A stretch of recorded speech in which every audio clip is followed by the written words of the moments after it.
السلام علیکم ناظرین، آپ دیکھ رہے ہیں پی سی ورلڈ نیوز۔ میں ہوں ہدا سندھو۔ پاسما lecture taxi drivers union Punjab کے مرکزی سیکرٹری جنرل میاں اعجاز حسین کی لاہور میں ضلعی عہدیداران کے اہم اجلاس سے گفتگو۔ اس موقع پر مرکزی رہنما سید ولی شاہ، حافظ فیاض خان، ضلعی صدر ضیاء الرحمان خان، پاسما لیبر موومنٹ فیصل آباد کے صدر مدثر طور، لاہور کے دیگر قائدین بھی موجود تھے۔ میاں اعجاز حسین نے اپنے خطاب میں کہا کہ ظلم کے اندھیروں میں اپنے حصے کا چراغ جلانے کا وقت آ گیا ہے۔ سرمایہ دار اور وڈیرا شاہی سوچ رکھنے والوں نے غریب عوام کو مختلف ناموں اور مقاصد کے لیے تقسیم کر رکھا ہے، لہٰذا سبھی لوگوں کو ایک پیج پر لانا ہوگا۔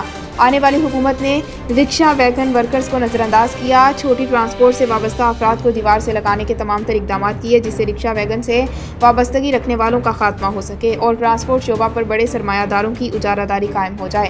کارکنان سے درخواست کرتے ہیں کہ وہ فوری لوگوں کو ایک پیج پر لانے کی جدوجہد شروع کر دیں تاکہ فیصلہ کن مارکے کا آغاز کیا جا سکے۔ اب زیادہ دیر تک اپنے لوگوں کو محرومیوں میں مبتلا نہیں رہنے دیں گے۔